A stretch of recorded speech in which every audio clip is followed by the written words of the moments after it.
I did say 5-1, and you laughed at me. James Jones, what the hell is going on at our football club? You know, I hate being right recently. This one really hurt, particularly. I said 5-1, and the worst thing was last week, it wasn't even tongue-in-cheek, Jonesy. I was like, yeah, it's probably going to be 5-1.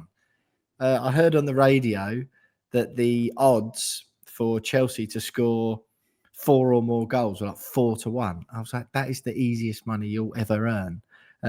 Sadly, I neither backed 5-1 to Chelsea nor them to score 4 or more goals.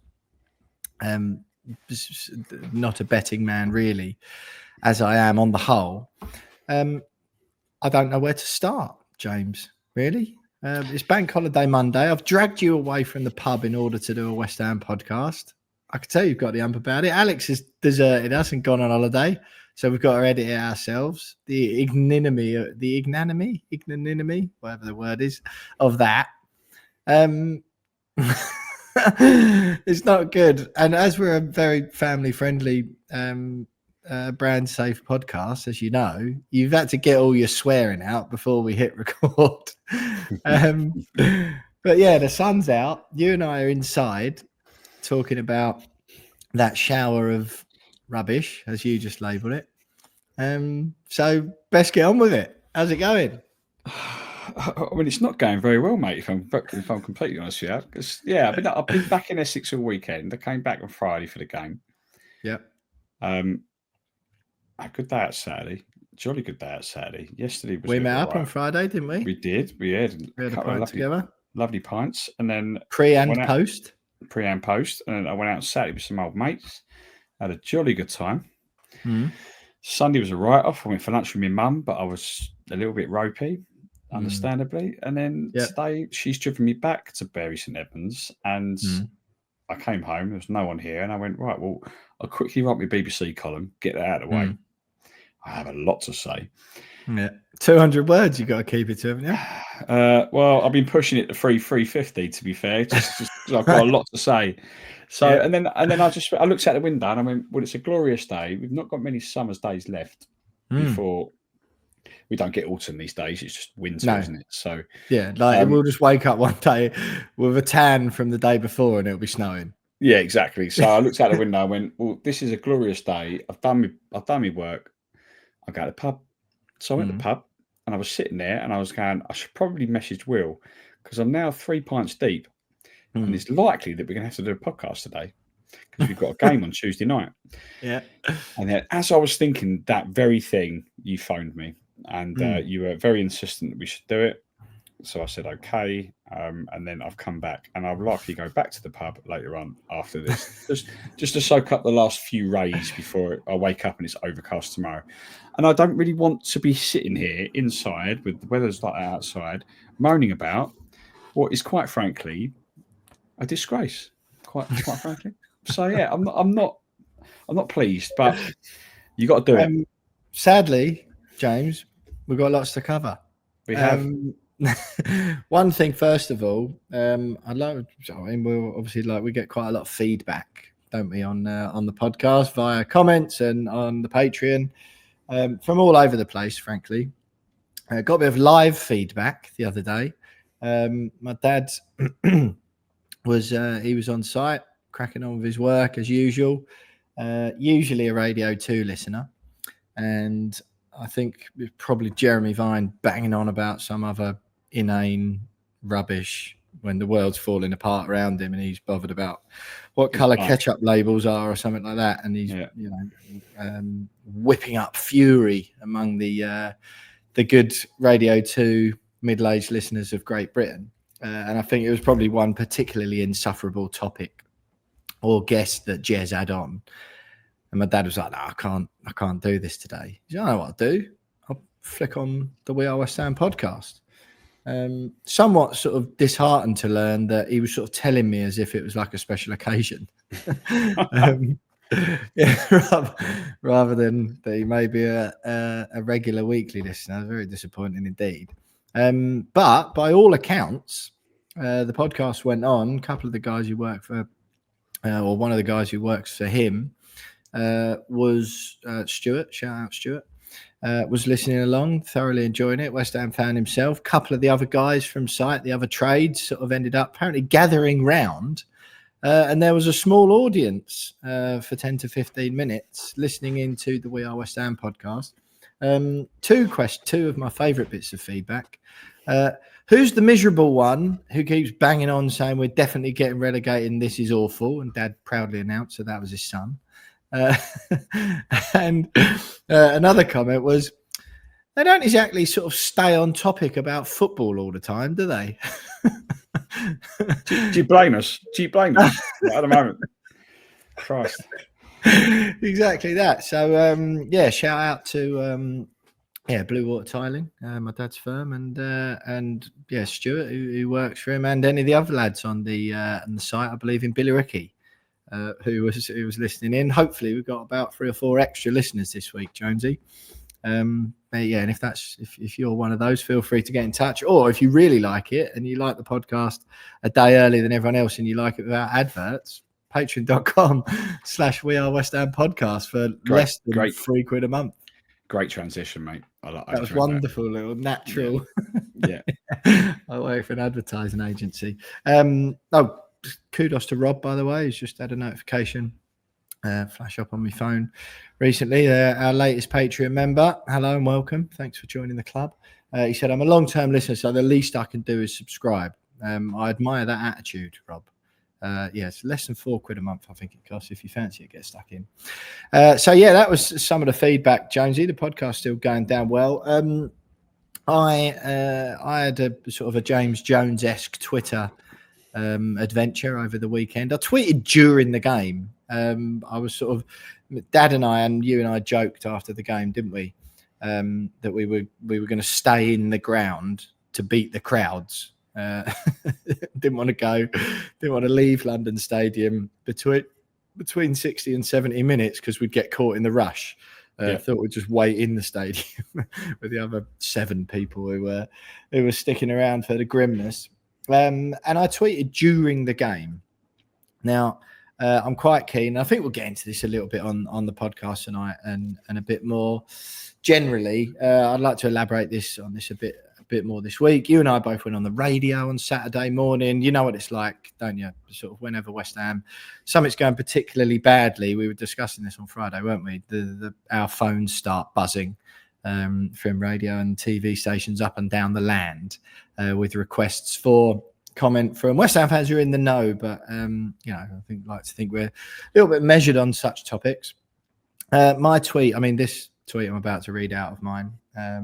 113,000 views so far, 8 goals conceded in 150 minutes of football. But at least West Ham aren't playing that ghastly Moyes ball anymore, where we sometimes had slightly less of the ball, but actually looked like a proper football team and won quite a lot of games. This is loads better, isn't it? Pathetic. Fuming as I was, Jonesy, as I'm sure you can understand. It's fair to say I've had quite a few comments. Some backing me, some doing the use, some just calling me a C-bomb, which I quite liked. I was very grateful for those well thought out, researched replies. Some people engaging in a normal, respectful manner with either backing my views or sort of politely debating me. So I want to talk about that a little bit more later on in the show. We will talk, unfortunately, just about the general debacle of the game, who we felt was responsible.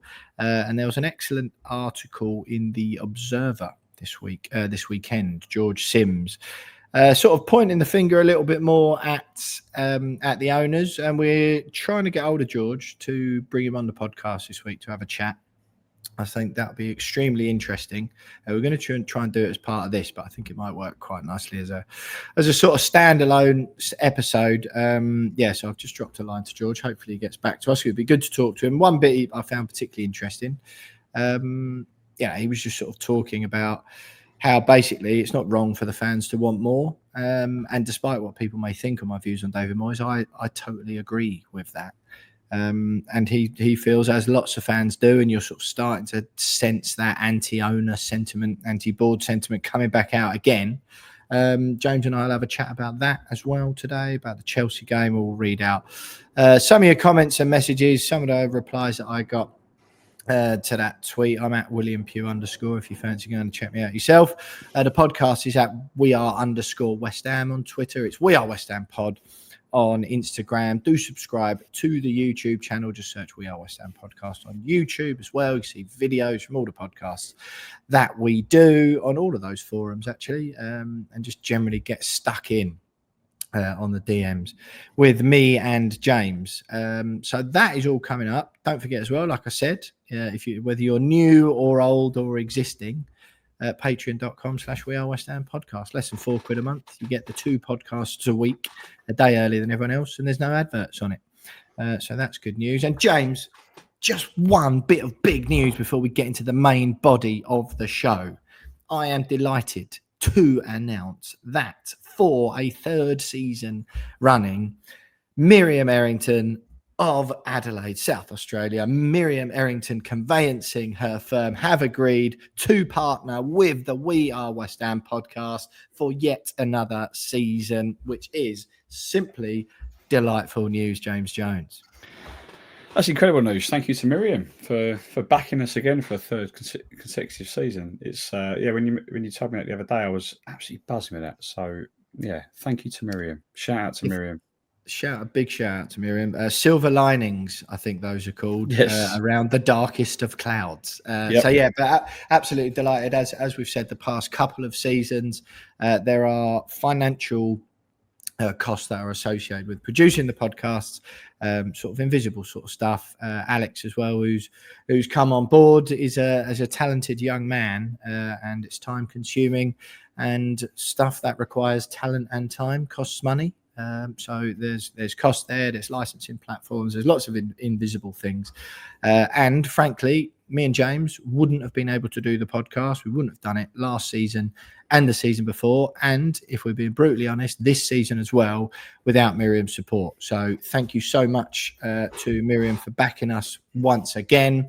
And thank you especially to those West Ham supporters and listeners of the We Are West Ham podcast in Australia who over the last season took their business to Miriam when buying or selling properties, commercial or domestic, because indirectly you are supporting a West Ham cause. Miriam loves the idea of keeping West Ham business in the West Ham family. We love that too. So huge shout out to Miriam, huge shout out to anyone in Australia. And if you do have a property to buy or sell in Adelaide or South Australia or the entirety of Australia, make sure you give Miriam Errington Conveyancing a call and see how they can help you out. Anyway, great announcement to end the first part of the show with, James. Let's move on and talk about the Chelsea game and the general malaise and demise of our football club. All of that next. James, Lucas Paqueta smashes one into the top right corner. An absolute worldie down your end of the pitch where you sit in that corner. I would say new era Chav corner. Is that fair to say that's where you sit? Yeah, maybe. We've kind of got, I feel like there's like more, there's 2 Chav corners now, maybe even 3. Like we've got a Chav corner in front of us. I sit in the Bobby Moore, Billy Bonds corner, but the upper tier. The bottom of that sort of quite Chav corner where you sit. I've come and stood with you before.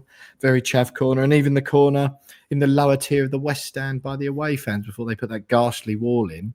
Also quite Chav cornery. Yeah, I think there's no longer exclusively one Chav corner. No. I think maybe every corner bar one is well, that's the thing. Just a load of Chavs. Including yourself. Including myself, just having a good time. We're living the dream. Brilliant. Do you sort of feel like the non-Chav corner, being the corner of the Bobby Moore stand and the main stand, do you feel like those who sit in the lower tier of that corner sort of feel a bit sort of bad about themselves now that they are now the standout corner, whereas before there was just one Chav corner? Well, I never thought I'd ever see the day where there'd be other people looking at people that have described themselves as Chavs and gone, I wish I was one of them. I wish I was one of them. Mate, I don't. This is not a derogatory term as far as Chav corner goes at West Ham, is it? Chav corner was one of the heartbeats of Upton Park. It was, and I was in amongst it, living a dream. But yeah, I never thought I'd see the day, but here we are. that corner. Did you used to sit in Chav Corner, Upton Park? Yeah, I was in amongst it. I was right in the middle of it. Did you? I was there. I had a season ticket there for many, many years. Before Lifelong. it was even before the Chav Corner was even coined, I was there. I was a founding member of Chav Corner. Founding Chav. Yeah, I was a founding Chav. One of the OG Chavs. Who knew? I didn't know you've been a lifelong member of the Chav Corner Society in the Upton Park and London Stadium as well. Well, yeah, fair enough. But in the Chav Corner you sit in then was the end, and I feel like that's happened for you quite a few times recently. The sort of few goals we have scored, even at the end of last season as well. Any of the good ones or the action all seems to have come down your end. Nothing seems to happen at my end of the ground anymore. But you were there. You saw it from your end. Lucas Paqueta rifle it into the top right corner. I must admit, I was blessed with my view of being right behind it. What a goal it was. We started the game with such vigour and energy. And after all of the pre-match misery, mainly from me, to be fair, on the We Are West Ham podcast, you thought, blimey, how wrong was I? Here we go. We look amazing. Get a goal disallowed as well. And then, I think the bubble burst at around 11 minutes, something like that. Yeah. And it was sort of downhill from there. But, what did you sort of make of the start of the game? Well, it all started so well, didn't it? Yeah, you're right. Even before the goal, we on the ball, we looked very positive. We looked in control. We looked like a proper football team that was well up for winning against the London rival at home in front of their fans in the first home game of the season. And it was like, yes, we've arrived. Graham Potter's West Ham's arrived. It's great. And then, and then Paqueta pops up, pings one in top bins from about 30 yards, and everyone's like, hey, here we go. And that was it. Oh, wasn't it? Was it? Because we got the disallowed one. Well, Chelsea equalised, and you're like, well, that's a bit annoying. But you could probably, like they're a good side. So, and let's not forget that they are a good side. So they're scoring. You go, champions, mate. Well, okay, fine. It is what it is. But we've been playing well up to this point, so we've still got a chance. And we go 2-1 up, and everyone's falling around all over themselves. You know, there's people on their backs. People are like, oh my god, we're fighting a world champions, and we're going toe to toe. Do we get the belt? And we're beating them. In boxing? Yeah, and we're beating them. We're beating the world champions. And then, but the trouble is, I celebrated that Fulcrum goal like it was guaranteed going to stand. But I knew deep down, even though you're in line with, it was right in line with Tadibo running through, and I just knew. And everyone said offside, and I went, yep. And the cross comes in, goal goes in, and everyone just goes mental. Everyone's going nuts. And just there was something in the back of my heart that went, "What the hell are you doing?" Because this will get ruled out. I love how you're one of few people in the ground, probably genuinely in a ground of 60,000 people. There's probably 2 strips on either side of the ground, 2 strips of people. I reckon maybe 1,000 people, maybe even less, but 1,000 people, right? On either side of the stadium, who knew for a fact that Tadibo was offside. For the rest of us, including me, there was sort of no doubt in my mind, and I was just like going mental as well. Mate. And even when the offside question, I thought it was because he hit someone on the way in. So, but you saw it was offside and chose to celebrate anyway. Yeah, and it was when they showed it up on the big screen, it was actually tighter than I thought it was. So I was you're in the picture. You could see you in. You're in line with the Lions. Yeah. And it was a lot tighter than I thought it was in real time. But I was so convinced. Everyone around us, when we stopped celebrating, and we were like, "Oh my god, can't we 2-1 up? Can't believe it!" And everyone was looking at each other like, "Yeah, we probably overreacted that a little bit because it's going to get ruled out." So when it was ruled out, everyone went, "Yeah, probably." And then we looked at the screen and went, "Oh, actually, it was tight. It was tight." People are like getting up off the floor, putting their shirts back on. Mate, they were genuinely people on their backs, just like, "Oh my god, like what's going on?" So yeah, like. It was a fun opening 11 minutes or whatever it was, and then obviously then it all just went shapes. I think it was Pedro, wasn't it, who got their first goal, was 15 minutes. Okay. Which was actually a bit later than I thought. And then we scored just after, and then Pedro Neto made it 2-1 on 23 minutes. Yeah. So in between that 15 and 23 was so that in that 8 minutes we had that euphoria, ecstasy, the faux ecstasy where we knew it was going to get ruled out, but we still had a good laugh. And and that was the end of it really. So maybe the first 20 minutes of the game was encouraging, and the final 70-75 were I suppose the only way to describe it is painful. Woeful. I think I've got loads of words, mate, I could use to describe it, to be quite honest. Yeah, it wasn't good. No, not good at all. I don't really know. I should say what annoyed you the most. But I think it was the nature of the goals for me was the most irritating thing. So it's obviously Paqueta on 6 minutes, João Pedro Neto, Enzo Fernandez, Moises Caicedo, Trevoh Chalobah, right? Between 15 and 58 minutes. So those goals went in 43 plus whatever the first half stoppage time was. So in around 45 minutes of football, we conceded 5 goals, which was obviously the same, or not the same because we only conceded 3, but at Sunderland we conceded 3 goals in 45 minutes of football. Which sort of, that's what someone was actually pointed out to me on Twitter, was that I said, 8 goals conceded in 150 minutes of football. He was like, actually, mate, it was only the second half at Sunderland, so it's like 8. Yeah, well, that was his point. It's something like 8 goals conceded in, like, I don't know what it was, like 80 minutes or something absolutely ridiculous. Well, whatever 58 plus 45 is, really, really, really bad. What was sort of the most annoying or infuriating thing for you? The fact that 7 of those 8 goals have come from wide areas. The 3 centre backs on the pitch for all 8 goals cost the club a combined £115 million, there or thereabouts. Not good enough, really, is it? Like, you can't. No. I love how you're sort of past being annoyed. It's just like you're going to say like objectively negative things, just really calm voice, because it's not, that isn't good enough. No, it's not good enough. Like you spend all that money on 3 centre backs because we need 3 centre backs because that's the way Graham Potter wants to play his football. He wants 3 centre backs on the pitch at any one time, and then in 2 games into the new season where he's really putting that system to work, and that's been responsible for 7 of the 8 goals. But to be fair, the new £20 million goalkeeper has a lot to answer for. Because, I mean, one of the goals against Chelsea, the ball comes over, he just punches it onto the Chelsea player's head and goes, head that in, mate. That was literally where he come for a corner and like almost just pushed it downwards. Yeah, go on. I'll let people out, mate. Oh, you're standing there. You're well within range for a header. Have that. Go on.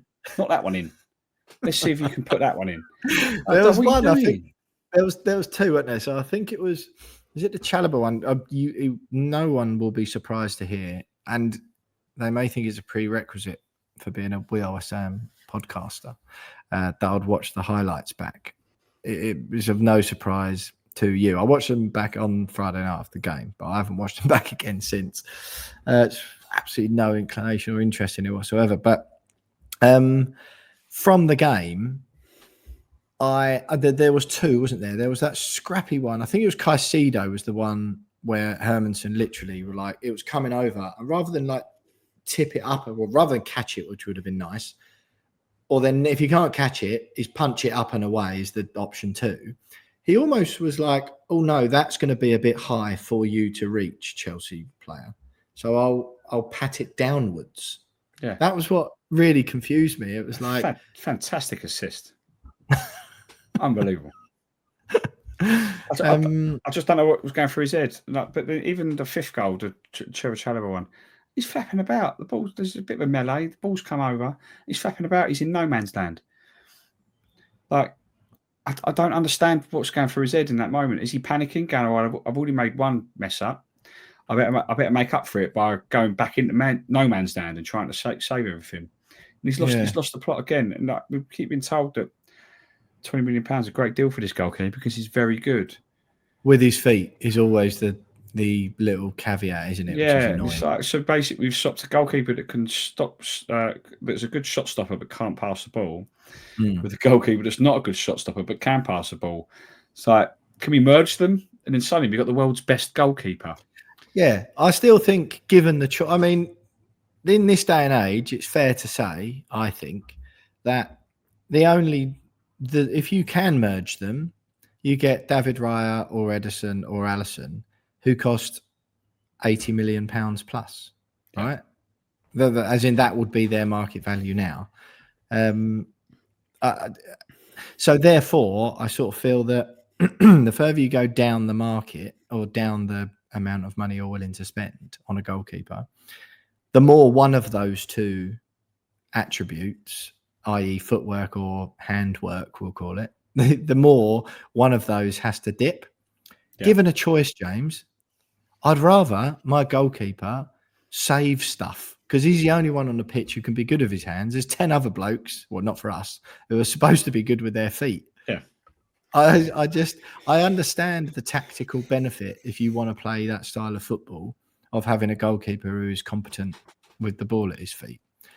What annoys me about that is goalkeepers who aren't good with their hands but good with the ball at their feet, it doesn't matter how good they are with the ball at their feet if your team is 3-0 down because of you. It's just absolutely, it's one of those things. It's like, of all of the areas of the pitch it felt like we needed improving in, it was just like, live with the goalkeeper for a bit. Yeah, live with it. And it was, by all accounts, it was Graham Potter was pushing for a new goalkeeper who's better with his feet. It's like, is that the priority, Graham? G-Dog, Potsy, come on. Do you know what I mean? But then there will be those fans, I can already hear him listening, going, well, he shouldn't just only be limited to one player, which is fair. I get that. I think we have to be fair and go, it's not like we've replaced Edison with Hermanson. Like, we have replaced a player that even messed up and made a lot of mistakes in pre-season. Right? Yeah. So it's not like we've done a mad one and got rid of Areola, even though he's never put a foot wrong, to bring Hermanson in. Areola was just as bad with his hands as he was with his feet. Like, come on, that's not fair. That's not. You just called him a shot stopper. I mean, he's a decent shot stopper. But then in the first half against Sunderland, Hermanson was a decent shot stopper. He just decided he no longer wanted to stop the shots in the second half. And then woke up on the morning on Friday morning and went, I quite enjoyed that second half at Sunderland. I'll do the same again tonight. Yeah. So, it's like, we have to remember that, even Areola was very, very prone to very, very similar mistakes. I always sort of think and as you know, I love an analogy, Jonesy. I sort of feel like, if you look at your car, right, and there's a couple of scratches in the bodywork, and there's a few little dent in the side panel, and one of the seats has got a cigarette burn in it on the inside, but you've got a puncture. You mend the puncture first. You know what I mean? You don't go out and get the bodywork all tightened up and then replace the upholstery in the back seat for the fag burn and then try and drive it.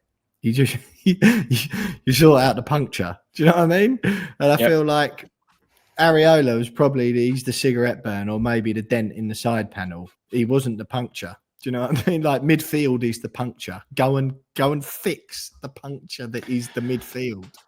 Well, let's talk about this midfield, because it was very, very obvious last season that midfield had to be the priority, right? This summer. It had to be.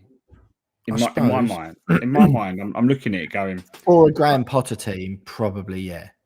100%, yeah. You're looking at it going, okay, well, James Ward-Prowse has his benefits in a team. Yeah. You got Thomas Souček. Everyone loves Thomas Souček. Love him. But again, arguably not a Potter player, which is not fair. A Potter player. And in a Potter system is quite restrictive. Right? Yeah. You got Guido Rodriguez, who convinced he won a competition. He won a competition. And then you've got Edson Alvarez, who gets booked every other week. And not a bad defensive midfielder, but in a Potter, actually looked like a Potter midfield. Yeah. In a Potter midfield, just doesn't offer anything. Okay, so we've got four midfielders. We've said goodbye to him anyway, mate. We've waved goodbye to him. We've already said goodbye to him. We don't need any more players on midfield. So you're looking at it going, okay, we need a striker. We need a striker for about 15 years. Still haven't bought one. And then you've got the midfield, which we desperately need to fix. It's got to be before we buy anyone, before we buy a goalkeeper, before we spend money on a 33-year-old injury-prone striker. before we buy a right back or a left back or a centre back or anything like that, let's go and fix this midfield problem because it is an issue and it has held us back for at least 12 months, maybe even 18 months. Yeah. Right, fix it. And we're now 2 weeks into the season with a week left the transfer window, and it's the one area of the squad that is weaker. It's already weaker than it was last year when it was a problem. And I don't understand. I'm a complete and utter loss at how we've allowed ourselves to get into this position from a transfer business perspective, where we've fixed certain areas. I mean, I really like Malik Juve. Good signing for the left. Yeah. I like it. Again, arguably, like exactly what you said, right? But I was just going to interject, but I didn't want to interrupt you just then. Is that ultimately, if we'd have started the first game of the season with Emerson, even Ollie Scholes at left back, right? But 3 decent, high energy, Graham Potter style midfielders. Yeah. If that had happened, no one would be going, "Oh, what a disaster! What are we going to do at left back? We've got to fix the left back." Exactly. And Areola in goal. Oh, what on earth are we going to do? What to do? Nah, we're not going to get. No one would have been saying that. Mate, no one would have been saying that at all. Bang on. And I think Malik Juve it will prove to be a very, very shrewd bit of business. I think for 20 million quid, I think eventually, maybe in a couple of years' time, we might make a bit of profit on him. I think he's a very, very good left back who's still got lots to improve. He's only 20 years old. But the rest of the he's another dent in the bodywork, not a puncture, isn't he? Exactly. You know what I mean? The rest of the signings, I mean, like Kyle Walker-Peters, a decent Premier League backup, right back or left back, depending if we get any injuries.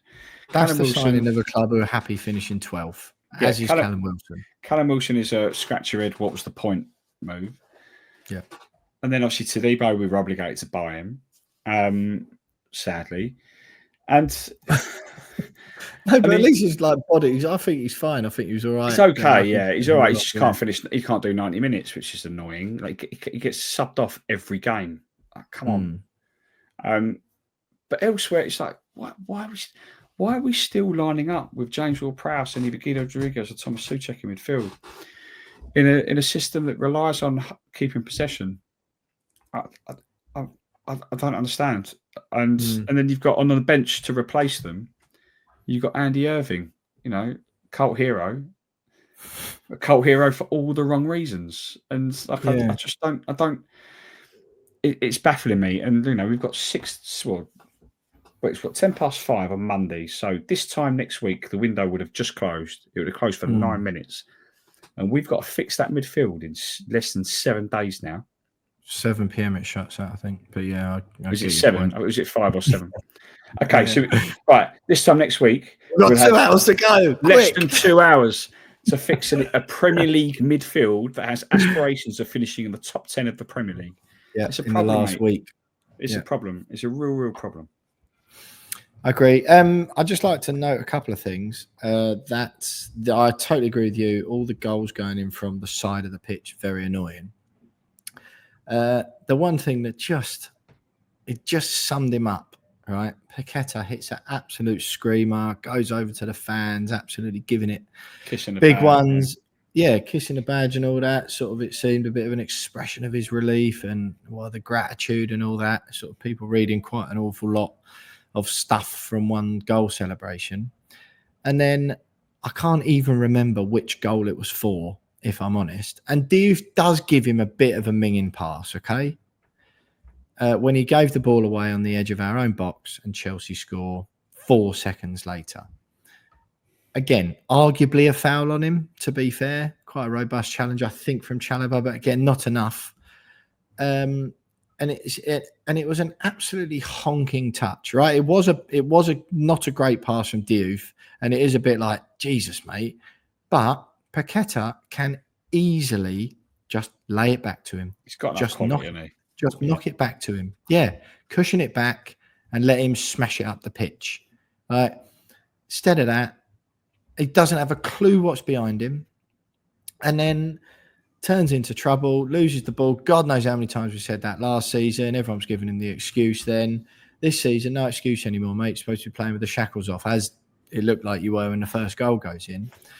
He did, to be fair to him, try sort of quite hard, and he was quite physical and stuff for the rest of the game. But, right up a drain pipe and all that. Really, that sort of drop in the ocean or whatever. But the other thing, and the header for again Pedro's goal, I think it was. The cross that comes in, flicked on by Cucurella, the world's shortest man, like one of the shortest professional footballers you will find. Mark Cucurella. His hair has 2 feet, doesn't it? Well, yeah, but like Paqueta's sort of, he's marking him, and then it gets flicked on, and again, João Pedro, the second shortest bloke in world football, heads it in. All the goals coming down the left look so easy. I know there's an element of Chelsea making them look easy, but seriously, like, so bad. So bad. 8 goals, all right, against Chelsea, but Chelsea failed to score against Crystal Palace at home on the opening day of the season. They didn't have Cole Palmer, their best player. Like, and I just sort of, it really felt the opening to the game was really like high energy and then knocking the ball about a bit. And you think, here we go. You will not win any games of football. And I know people don't like to hear it, but you only need to look at North London at the moment. Look at what Thomas Frank's doing. Tottenham fans are getting excited because they've kept 2 clean sheets in the first 2 games of the season. It doesn't matter how good you look going forward. Ange Postecoglou proved it last season at Tottenham in the Premier League. And Thomas Frank has clearly gone in to try and be the antidote to that. If you aren't good at defending, it doesn't matter what you do at the other end of the pitch, just like the goalkeeper thing. It doesn't matter how good you are with a ball at your feet, and it doesn't matter how good you are at attacking if you're naff at defending.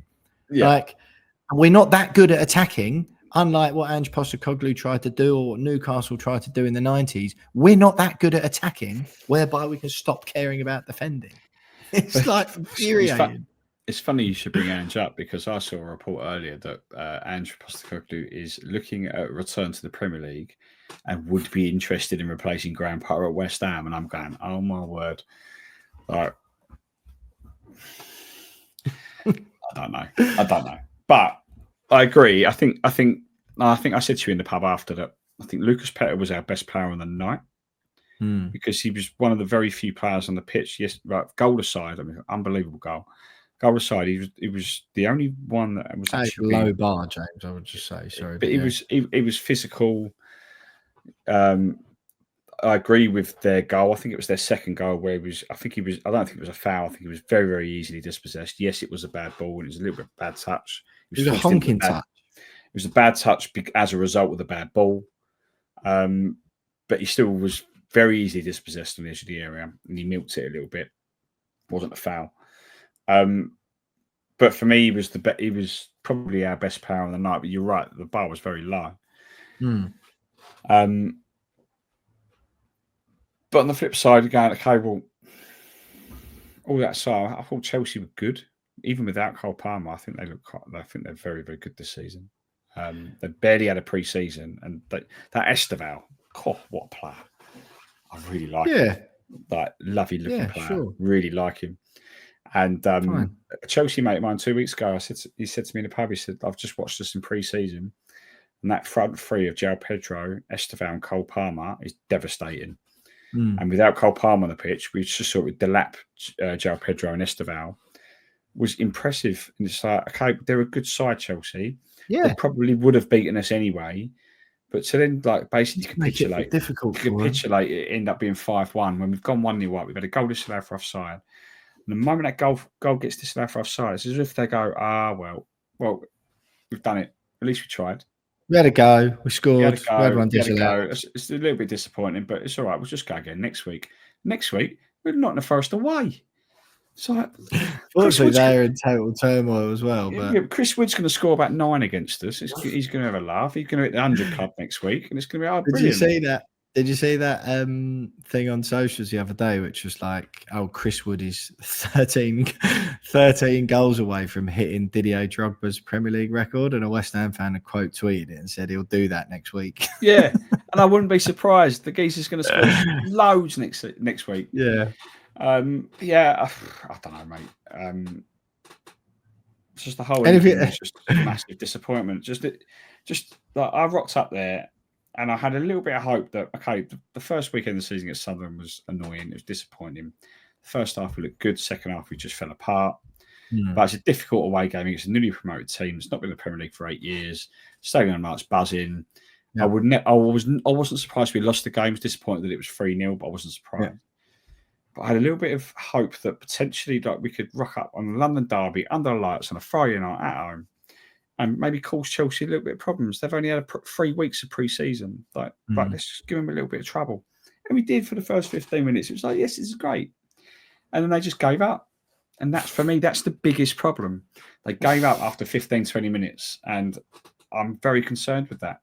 It's not the mentality you want to see from a group of players that keep telling us that they want to finish in the top 10 of the Premier League. Quite. I think just a quick note on Aaron Wan-Bissaka, last year's Player of the Year, of course. I mean, I've seen a couple of clips on Twitter of him just watch. I mean, listen, no one had a good game, right? Paqueta was least bad of an awful bunch. Even Bowen had a bad game. That's when you know things are not looking good. Aaron Wan-Bissaka in particular, there was a couple of occasions, obviously we're talking about goals coming from wide areas, particularly the ones I can remember off the top of my head come from the other side, to be fair though. But there was a couple of occasions and clips you saw and like highlight reels of him just watching balls get past him, players go past him. I know he's got a nonchalant style, but there's nonchalant and then there's, all right, Aaron, you are on the pitch, mate, playing. Like, can you try and defend? Yeah, I watch Aaron Wan-Bissaka sometimes, and he's either a headless chicken. Yeah. The Mikel Antonio of defending. Yeah, he's either a headless chicken and he's miles out of position, but then he manages to get back at the very last minute and like great slide tackle. So, well, good defending. Good defending. Best one defender in the league, mate. Not even good recovery. Not even good defending. It's good recovery, Aaron. You need to. Yeah, exactly that. Yeah. And then other times I look at him and go, does he even want to be there? What's he doing? Yeah. And then, he ran over to take a throw in near us in the second half. And all the fans were clapping him, Hammer of the Year, right, Aaron. And he just didn't even because a lot of players come over and take a call and they clap, they clap the fans. Well, we're losing like 4-1 at the time, though. Or... Yes, but it's not the point. And I said to my mate, I was like, I quite like Aaron Wan-Bissaka for all of his faults. Actually, I don't mind him at right back. I don't mind him. I was like, but the guy's got no personality whatsoever. Like, you want him to come on, show a little smile. Or show a little bit of anger, or do something. He's probably so embarrassed that he won Player of the Year. I need a facial expression from him. I need to see where his heart's at, because at the moment I don't know whether he loves it or hates it. Like it's just deadpan, and the game is deadpan. His game's deadpan as well. I want to see him. I want to see a little bit of passion. A bit more passion and vigor. Yeah. Anything else on the game, James? Before we move on, talk about the general state of the club. No. That's that then. I'm just trying to think off the top of my head. I did like seeing you before the game, particularly enjoyable. Less so afterwards, if I'm honest. I mean, it was nice seeing you. But yeah, just bleak.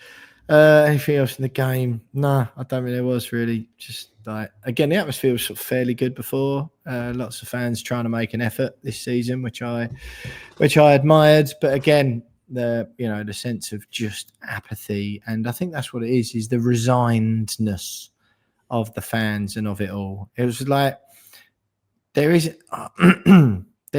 especially in the stadium, it didn't even feel like there was any anger there anymore. Do you know what I mean? It just was apathy, in patches, and I think that's the worst thing. People are just like, it's almost a joke now. Your brother texted me, funnily enough, the other day, because he was obviously absent from the game. And I just, obviously, he's got quite the track record for leaving games early, isn't he? And I texted him, and he said, talking about the game, I said, you're lucky you missed it and all that. I said, me and Dad were sort of chatting about how early you'd have left. And we were like, it would have definitely been a half time. And he just texted me back. He said, I'd have probably left at 1-0 to West Ham, knowing what was coming. But yeah, there's just that apathy among fans. And I'm sort of at the stage now, James, where I can't really blame anyone anymore. Yeah. I can't really blame anyone anymore, because I think everyone can feel the demise of the club in one way or the other. And I mean, I held on until 77 minutes, I think. And even that, and again, the idea of leaving that early previously, just beyond me. But there was a stat come out recently. West Ham have conceded 5 or more goals, something like 8 times since they've been at the London Stadium, and they did it once in the Premier League at Upton Park in the Premier League era, something along those lines. Sorry, I haven't got it up in front of me, but it was those sort of figures, huge levels of disparity. And I think then that's the thing. And the ground was half empty at 77 minutes when I stayed. And I was one of the sort of more ardent supporters staying that long, really. And no one can, just apathy. And I just sort of feel like it's pretty bleak. Was it similar up your end? Yeah, I left early as well. I think I left on 80 minutes. It's only the second time I've left early at that ground. The first time was that Friday night, the 3-0 defeat to Brighton in their first season. It seems to be a theme of Friday night thumpings. Yeah. But yeah, I just cut my mates left at half time because they'd run out of beer near us. Yeah, I heard that. Yeah, we rocked up. We rocked up at half time, maybe 2 minutes before the half time whistle, and my mate was walking back into the stadium, and I was like, "I feel all right." He was like, "They've run out of beer out there." So it's not even half time yet. How can you run out of beer? So he was like, I'm going to Wagamama's. So fair enough. You know it's bad when you're leaving the game, you go to Wagamama's, isn't it? At half time. At half time. Yeah. So I did manage to get a pint at half time, but yeah, everyone left apart from me and another mate. So at 10 minutes to go, we just went, and most people around us were going or left going or were thinking about it. Can't blame anyone for that, mate. Can't blame anyone for that. Anyway, let's talk about the general malaise of our club next. I don't know where to start on this, really, James. I think we'll go right. We'll go with I want to read out George Sims. It was for the Observer, an article on Sunday, really good. He tweeted, "West Ham's issue was never ambition but execution. This falls squarely on David Sullivan running the club badly. Potter not doing his job well, but Sullivan seems to avoid his actions having consequences. Consequences, yes. Pardon me. Consequences, yes. Criticism, no." Alex would have edited that out, by the way, everyone. But he's off this week, so that hiccup of mine will be staying in. I don't think, Sullivan ever avoids criticism for his actions. Consequences, maybe. But I just want to like be a bit self-indulgent for a second here. So I'll read out my tweet again that I put out during the games in the second half, right? 8 goals conceded in 150 minutes of football, but at least West Ham aren't playing that ghastly Moyes ball anymore, where we sometimes had slightly less of the ball, but actually looked like a proper football team and won quite a lot of games. This is loads better, isn't it? Pathetic. Obviously fairly angry at the time. Sort of kind of ring true those sentiments. I just want to elaborate on those a little bit. Lots of people pointing out, just saying, "Oh, we never got battered with David Moyes in charge, did we?" And it's like, no, okay, fair enough. But my point was there were lots of other counterbalances to that were good, positive things going on, which sort of made it, particularly in the last season, but all of the seasons, like our league position, our going deep in European competitions, a semi-final of Europa League, winning the Conference League, quarter-final of the Europa League a second time round. So not kind of going into all that again. Lots of people making that point. Lots of people just saying the rot had already set in when Moyes was here, leaving us with an aging squad. It was sort of a chaotic transfer strategy before. People saying conceded record high number of Premier League goals after Moyes spent 500 million. Again, slightly ignoring the goals scored. At the same time, someone did say you can go and support Everton, which I thought was quite funny. Moyes is still available for your enjoyment. Well, he's currently the manager of Everton Football Club. Feel free to join a few fan forums. I'm sure they'll be happy to have you. I just said their stadium's not as good as ours, so I didn't fancy it. Lots of people showing support as well, blah, blah, blah. Anyway, not to go into the Moyes thing again. What I do want to talk about is that when I tweeted that, there's a little bit of it aimed at my anger, as we've covered so many times in this podcast, so we're not going to do it again for those people thinking, oh, here we go. Obviously, that tweet is a little bit aimed at the people who I feel hounded David Moyes out of the club. And I am of the opinion that David Sullivan listens to fan opinion far more than lots of fans give him credit for. I think he does it to a level which is also almost a bit unhealthy and a bit unwise, because football fans, as passionate as we are, don't always know best. They only see a certain amount of what goes on at a football club. There's loads of stuff goes on behind the scenes. Lots of it's obviously like financial and commercial. That stuff's as important now as it ever was. So there is an element when I sort of, with tweets like that, there is a frustration in me towards those fans who I feel hounded David Moyes out or made their voices so loudly heard about how absolutely unbearable they found things to be under David Moyes, which I still, to this day, and probably will always, but really struggle to fathom the strength of feeling that some people had around David Moyes. I take it on board a lot of the points. But my stance on it is, and I think this is where me and some of the Moyes Out Brigade actually are aligned, but we just look at it in different ways. My sort of frustration around that, and the frustration around the lack of understanding in the other fans, was not because I think people sometimes misconstrue it that it is my focusing on the David Moyes thing is almost an implicit expression of support for the board. I would like to say now that I think West Ham United's progress is limited with the current ownership model that we have. Okay, I think I agree on that point. My huge support and continuing bigging up, if you will, of David Moyes' achievements at West Ham is what he achieved despite the structure at West Ham and the spending power and the nature of the transfer business and how it was done, i.e. majority of the time by David Sullivan, and then the Tim Stuyton situation was sort of made a bit of a mess of.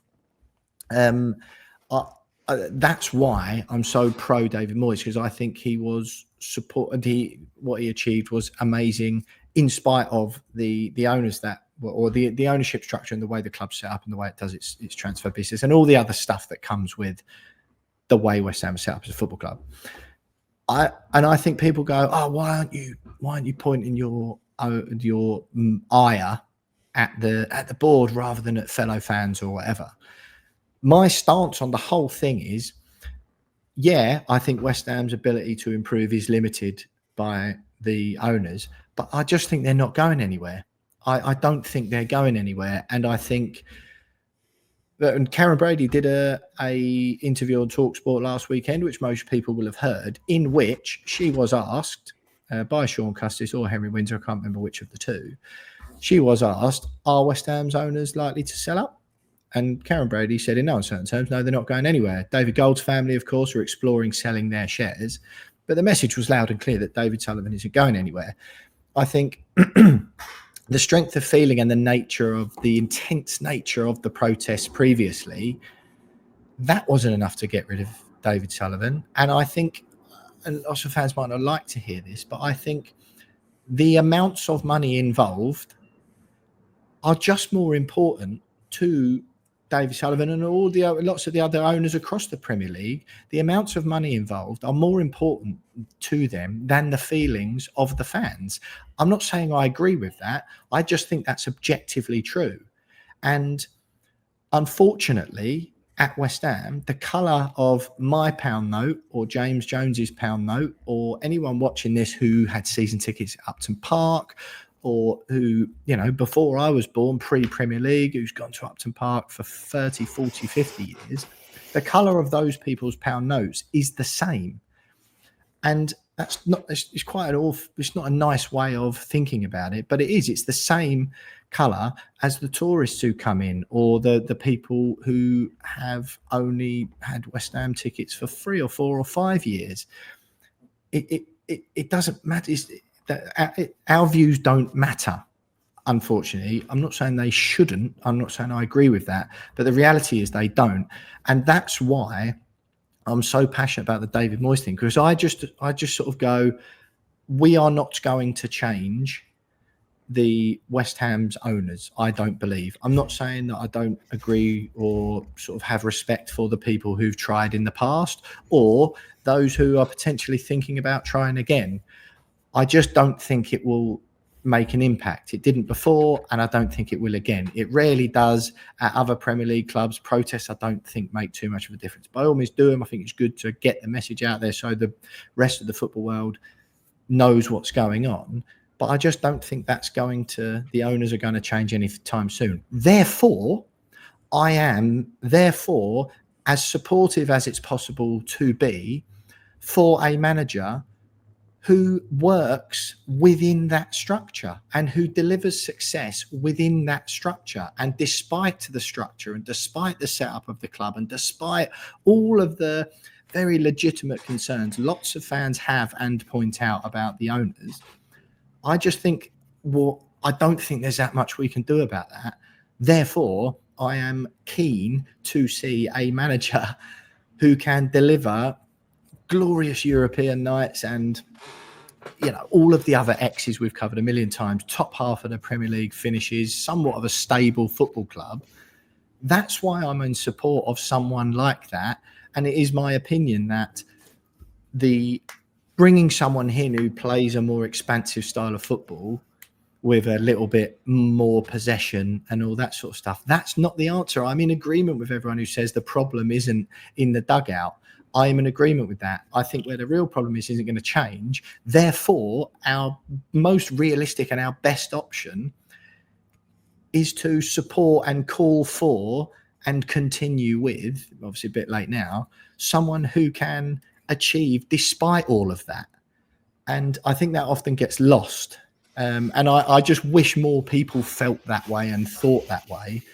And I also think people like I'm describing are so rare, as we know, because the only one we've really stumbled across, because David Moyes is the only one West Ham have stumbled across. And people in the comments to me at the weekend were going, David Sullivan, you know, he got lucky with a point in David Moyes and what came next. Probably yes, because he appointed David Moyes to get us out of the relegation trouble. And then he went on to deliver amazing things. But why would you not then, as fans, want, even if it's not actual David Moyes and you think that he'd gone stale, why would you not want someone of similar ilk, whether that's playing style, but also general sort of weight and legitimacy in the game, whereby you've got the ability to stand up and argue with David Sullivan and manage the huge political project and the huge political piece of work that needs to be managed when you are West Ham manager in order to deliver success. I don't think, and there's so many of those things that are invisible. I don't think Graham Potter has got that. I don't think he's got the clout in the game, the experience, the weight to navigate that tricky minefield that it is from taking on the manager's job at West Ham to delivering success, the likes of which people of my age and yours, James, hadn't seen before David Moyes. So I hope this sort of clears it up a bit. It's when I talk about David Moyes, there's a little bit of me that I'm annoyed at some of the fans who hounded him out, but it's because of that. It's because I wish they sort of felt the same way as I do, and that it was almost, even if it was that us and them mentality of the fans against the board still, as long as the manager who was kind of like working and delivering despite that was sort of on the side of the fans, then it will be great. It would have been great. And I find there's so many people who blame David Sullivan for everything, yet are willing to give no grace to the one manager who has managed to deliver despite all that. He was still working with David Sullivan, David Moyes, and because now when Graham Potter or Lopetegui, whoever it is, when they do badly, people are then quick to go, it's David Sullivan, you know, how can you work under those conditions? It's like, well, we had a bloke who managed to, but David Sullivan was no different when David Moyes was in charge than he was when these two managers here. And do you know what I mean? He would have been treated the same way, but he had enough about him to manage it. And one of the slightly annoying sort of symptoms of that was we didn't have much possession and stuff, but loads of other stuff was pretty good despite the nature of the club. Does that make sense, Jonesy? I appreciate that was a long rant, but it's a nuanced thing, and I just kind of wanted to get that out there. What do you think? It makes sense, and I don't really disagree with you. I think that there is this. I feel like on this subject, particularly where Moyes is concerned, and I agree with you that, in spite of the ownership model and the way that the club's run, he went on to achieve like things that we never thought we'd ever experience at West Ham, and that's why I still love him. But I've said it so many times, the signs were towards the end of his reign at West Ham that was no longer working. It was no longer working. Why that was, I don't think we'll ever know. Was it the relationship between David Sullivan and David Moyes breaking down? I think it's probably likely, given he had a contract on the table and then it was taken away from him. Yeah, let's remember that point as well. Offered a contract around Christmas after we'd had our best ever Premier League start, then withdrawn after a few dodgy results. Yeah, that's what happened. So let's remember that. But you're right. Yeah, sorry, just to remind people. But I think we saw the signs there that I think the moment that happens is a dead man walking. I think the club, it's gone, because he's immediately gone, well, screw this then. Wait, how good are results going to be after that? Yeah, and exactly. It was so obvious, when you go to Palace and getting battered 5-2, you're getting battered by Chelsea, you're getting battered by Fulham, and it's just like, well, we know where this is going. And towards the end, it was only the right thing to do was just to part ways and go, cheers, Dave. You've been by that stage, and if you're him as well, what do you? I don't know. If you don't respect me enough to put the and that's when it comes then round to people criticising the board for not having coherent plans, because again, it's just lurchy, isn't it? Yeah, but I think that what a lot of people that are sort of very, very pro Moyes, and I'm not putting you in this bracket because I think you look at things a little bit differently. But a lot of people that are so blindly pro Moyes don't consider that fact from a David Sullivan perspective, is that David Sullivan contributed to that second half of the season with the whole contract thing. Totally. I couldn't agree more. If anything, that decision was a catalyst to what came next, right? We had the best start ever. Definitely, mate. We just won a European trophy. And it was like, we're still in the league. This is going great. Great, brilliant.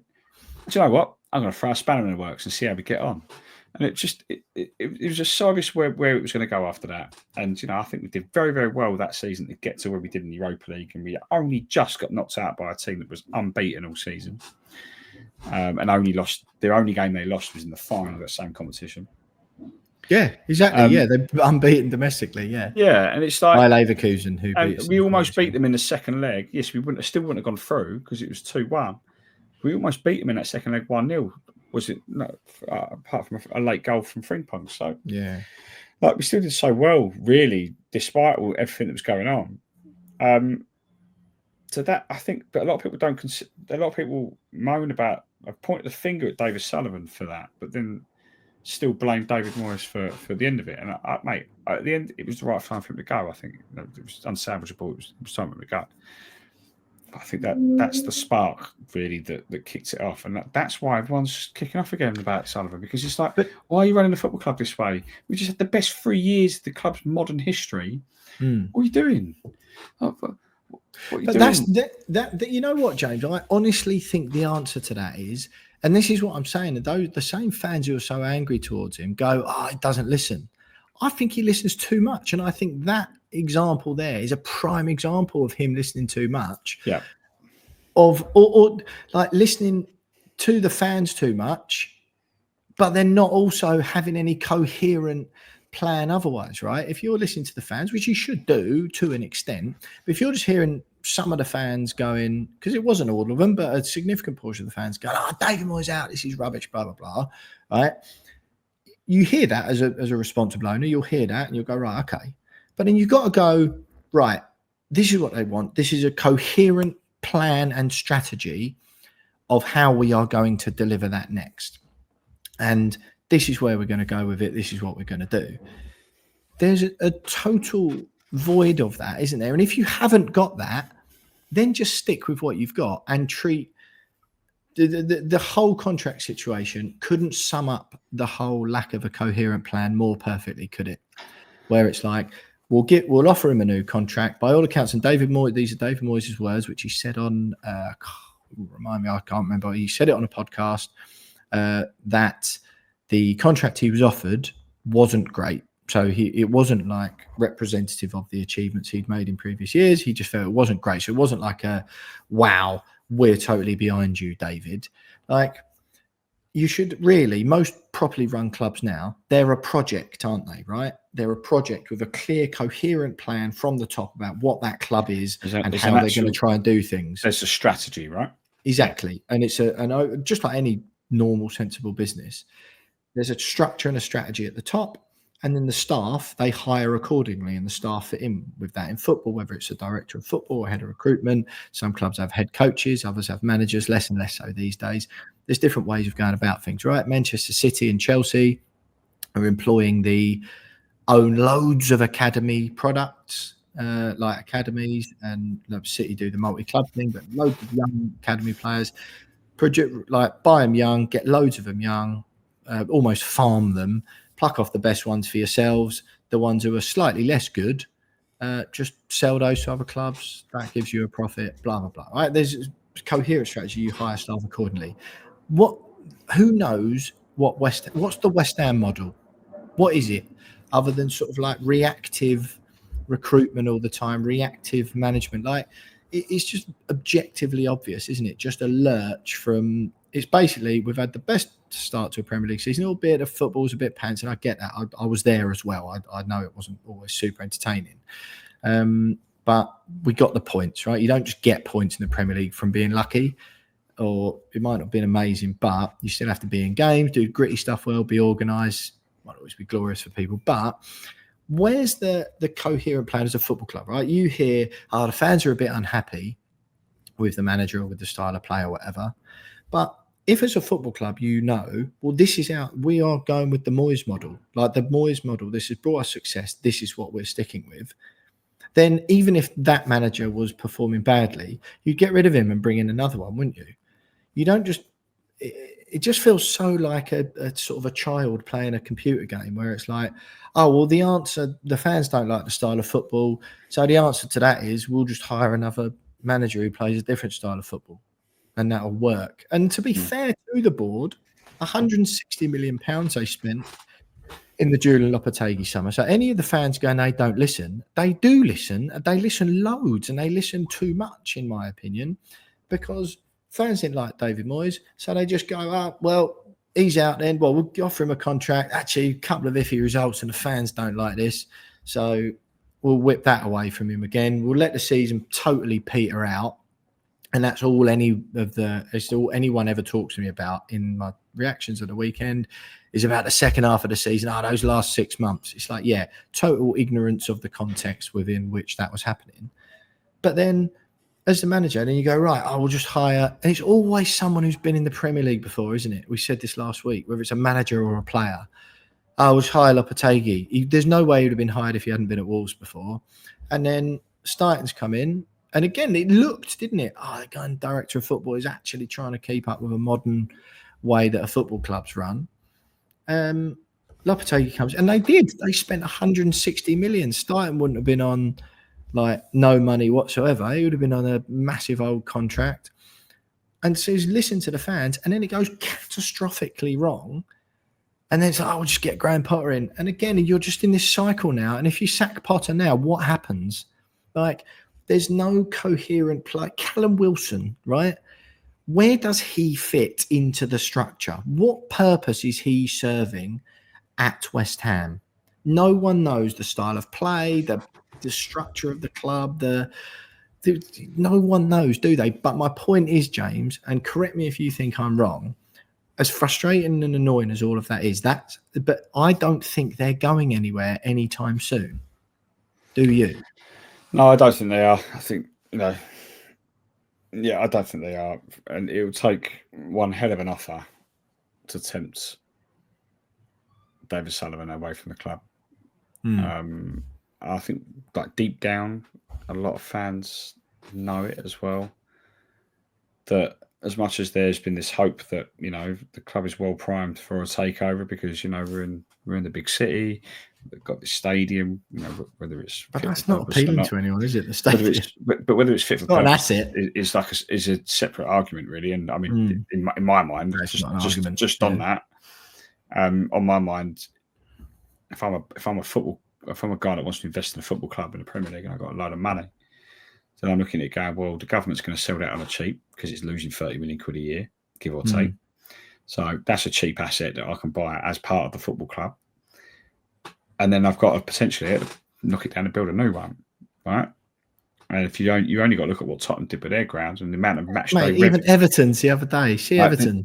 But I use Tottenham as an example because the match day revenue they make in that football ground, right, is obscene. Right? I don't know the figures off the top of my head, but it's obscene to the point where they're gonna get bought out by the Saudis eventually. Tottenham, like there's a lot of buyers looking at Tottenham going, the revenue that club's making because of the deals from the ground. You mean from the ground? The deals they're doing with the NFL, the match day revenue on Premier League games and cup games and all the rest of it, back in the Champions League. It's like all because of that investment in that one stadium. Someone buys West Ham. We're in the capital of England. Right? It's a prime club for most multi-billionaire owners that have got a lot of money, silly money, to come in and go, right, I'll have the club, I'll have the stadium. I'll knock that stadium down, I'll build a new one. Boom. You've got a football politics club there that has a lot of potential. The Olympic legacy and all that sort of it's stuff. It's probably not as easy as it sounds, but I think it's doable given the amount of money. I don't think the taxpayer would be that annoyed because the taxpayer is picking up the bill at the moment at £30 million loss every year, right? So, but I think the reality is that although that on paper looks fantastic and it looks doable, and yes, there's a few complications around like the political side of it, but it's a very, very likely thing to happen if we didn't have an owner there that's sitting there going, well, I ain't leaving. But I think it's his life, mate. He's 76 now. I think it's his life. I think it's a bit like, my granddad was an accountant in his day, and he's 87 now. I don't think he listens. I think he listens about as much as my dad. And we used to go to football with him for years and years and years. But he couldn't walk away from his accountancy practice, right? It was he started the business when he was 22, he was still running it in his early 80s. Everyone going, what are you doing? Knock it on the head. But it was his passion project as much as anything else. He didn't need the money anymore. That was, that ship had sailed long before. But he was doing it because he didn't, sort of, lots of people are a bit worried about retirement. I think it's that. I think David Sullivan thinks it's his purpose. It's easy to talk about the money, and I agree, it would take a lot of money. I think the valuation of the club's around the £800 million mark. He's already a multi-billionaire. I think his net worth's around £3.5 billion, David Sullivan. So, he's not going to leave his kids short. When he passes away, inheritance-wise, they'll be all right, I think, for a few years. And I honestly just think it's his reason for getting up in the morning, that sort of thing. I don't. Again, maybe the money sort of. I'm not sure how much of a difference that would make. Nor am I sure they're quite as an appealing prospect as people think. But do you sort of do? What do you think then, James? Just ask you this, right? What is your view on? There's some talks around protests and stuff coming up, and I'm really loath, and that's why I sort of was so careful with my words about just now, because I don't want to. Never will you hear me talking negatively about people who want to protest about anything generally in society. Really, I'm pro-protest anyway. But nor at West Ham, whatever they want to protest about. Some of the protests last season, football fans up and down the country to stop exploiting loyalty campaign, brilliant stuff. I am just of the impression, and this isn't to poo-poo or dissuade anyone from doing it, because I'm totally for it and supportive of people who want to protest against anything at the club. I just don't think it will work or that it will help. And I don't, how many people were out before Burnley I just don't think that sort of stuff is enough to make a person who has a £1 billion asset on his hands go, oh, I better get rid of this then. Do you know what I mean? If you weigh that against a bit of like public unpopularity against £200 million or whatever that he might have to knock off if he sells the club on the cheap, if you weigh it up, it just doesn't make sense that you would do that, as much as fans might like to think that it would. Or that, you know what I mean? I'm not being deliberately neggy, but just the objective. It doesn't make sense to me. I agree. And I think, part of the purpose of that is to kind of bring the wider footballing community in, almost garner the support from the wider footballing community, which obviously then amplifies the message and amplifies the severity of the situation in the football club and the way the fans are feeling. But I think you're right. I think, actually, when all's said and done, this is an owner that survived that Burnley game. He survived it. And he'll be looking at it and he will say, well, I survived that. And I went and won. But then we won a European trophy 5 years later or 6 years later, wherever it was. And he'll sit there and believe that. Like, he would believe, well, hang on, good job I didn't sell the club. Because look what I went and delivered 5-6 years later. That's why he would be thinking that right now. I'm sure of it. Can we replicate Burnley again? I'd rather we didn't, because I think it was a very dark day for the football club that day. But if the fans, kind of justified. Justified, 100% justified. Woeful. I remember tweeting on the day that I felt like some of the actions of the fans was a little bit far. Violence, but ground. World-class team for a world-class stadium. Yes, that was the promise, mate. I think inside the stadium it went too far, and I still maintain that. I think that there was a line was crossed to an extent. But I think the overall protests on the day were far more than justified. They were needed at the time, right? I'm talking about the marches with thousands of people, and that's what I mean. That was needed. When it spilled over inside the stadium, it didn't help that we were getting battered home by Burnley, to be fair. But when it spills over inside the stadium, that's when it's like, guys, a little bit too far, right? Okay. But the whole message, I was on board with 100%. But I think I kind of agree with you. I just don't think it works now, because he's looking at it going, well, I survived that, and look what I delivered after it. So you could do it again if you want, but I ain't going anywhere. But respectfully, and this isn't me being facetious at all, and fans will say that, he appointed David Moyes, who saved the club from relegation, right? And then what happened beyond that was beyond anyone's wildest expectations. 100%. So and most fans will say, I don't think he can. I don't think he can take credit for that, really. No, but he will. He's got that in his back pocket. He was the owner of the club while the club achieved those things. So actually, he's got that in his back pocket, regardless of whether you think he can take credit of it or not. He will take credit for it, because he was the owner of the football club at the time, and I'm quick to remind people of that. I say, look, he was also the man there when we did well. Yeah. So it is doable, albeit extraordinarily difficult. Yeah. So he will be sitting there going, he's probably sitting there in his office right now going, protest all you want, because I survived the last one, I survived this one, because in between the two, I delivered a European trophy, a Europa League semi-final, Europa League quarter-final, 2 top 7 finishes in the Premier League. I did all that as the owner of the football club. So he will be sitting there probably not caring about the potential of more protests for tens of thousands of football fans, because he'll be going, well, I survived the last one. But I don't think what I don't think is that anyone really, and look, I'm always quick to go, he was in charge when we succeeded, so it's not always as straightforward as people like to make out. I don't think anyone is going, unlike they perhaps will at Chelsea in a few years' time, or unlike they did at Manchester City, or unlike they're doing currently at Liverpool. I don't think anyone was at the time going, well, look, there's that clear and coherent strategy that David Sullivan put in place from the top has finally bore fruit for West Ham. And let's all get ready And even at Aston Villa, right? They're doing a similar thing. Let's all get ready for the years of continued success and progress from here. Daniel Levy at Tottenham, to be fair. Tottenham fans will hate it. Daniel Levy's got a thing, a structure and a way he conducts his business at the football club, the way he set Tottenham up, which has delivered consistency, right? All right, Tottenham fans will kick off saying he should have spent more. But ultimately, Tottenham are way less of a joke club. They're way more of a serious endeavour than they were when Daniel Levy took over. They reach a Champions League final. They're in Europe every season. Right? They got a nice ground. You know, they've got good players. They deliver. Ultimately, there's a coherent thing, and it sort of comes from the top, doesn't it? And it's they're a bit lurchy under Nuno and all that.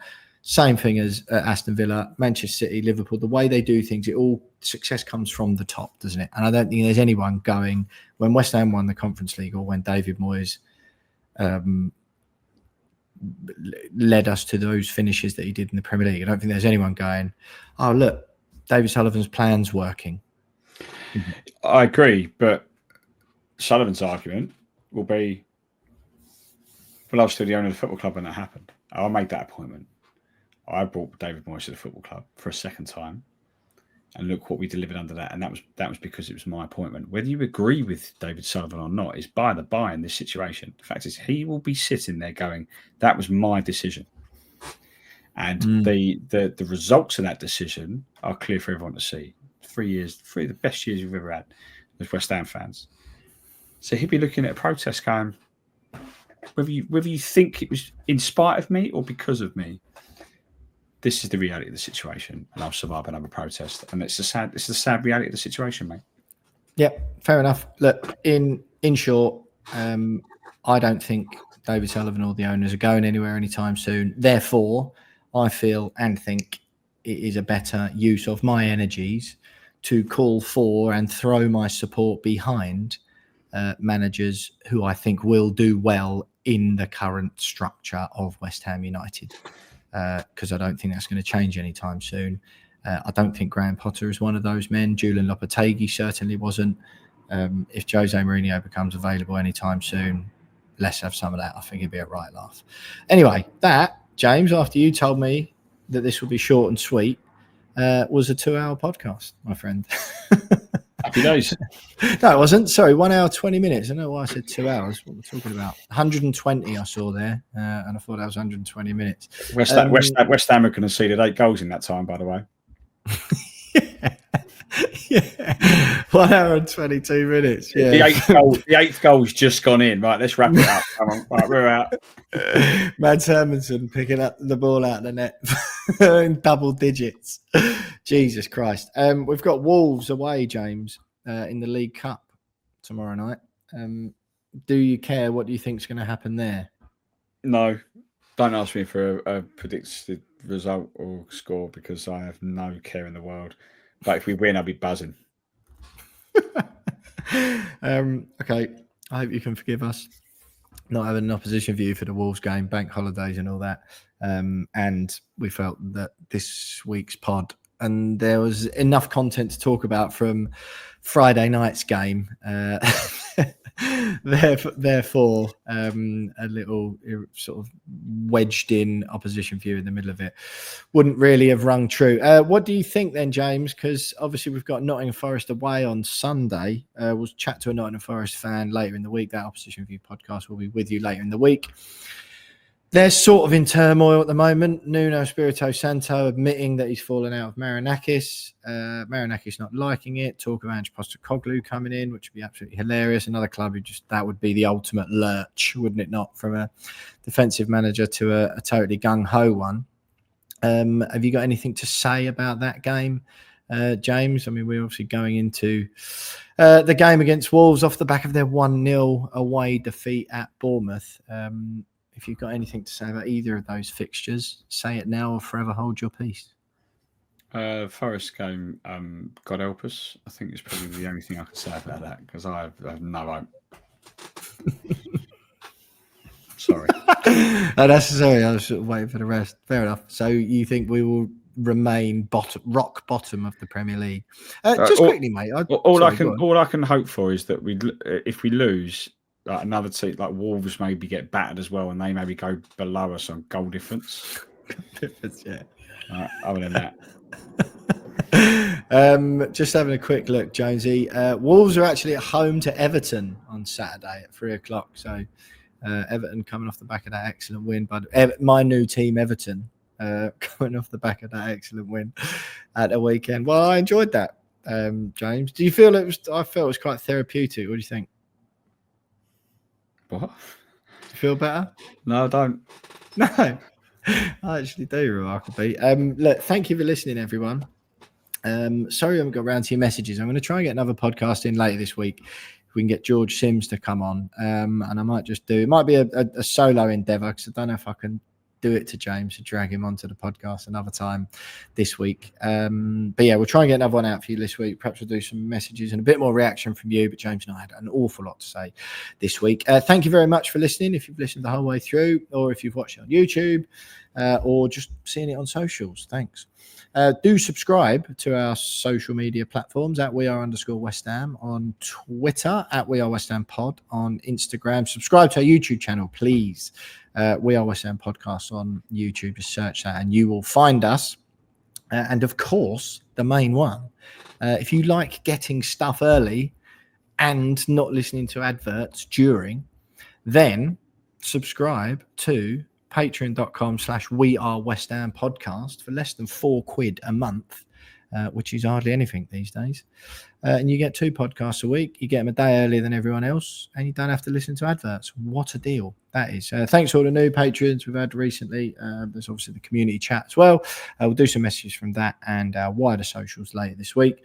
Hope you enjoyed this podcast. Hope it was entertaining and a bit of a light-hearted listen after the dire state of affairs against Chelsea on Friday and the absolute no discernible improvement that any of us apparently can see on the horizon. One thing is for sure, though, the We Are West Ham podcast, thanks to the support of Miriam Errington at Miriam Errington Conveyancing and all of you patrons, will be here for you for the rest of what is undoubtedly going to be a horrible, horrible season.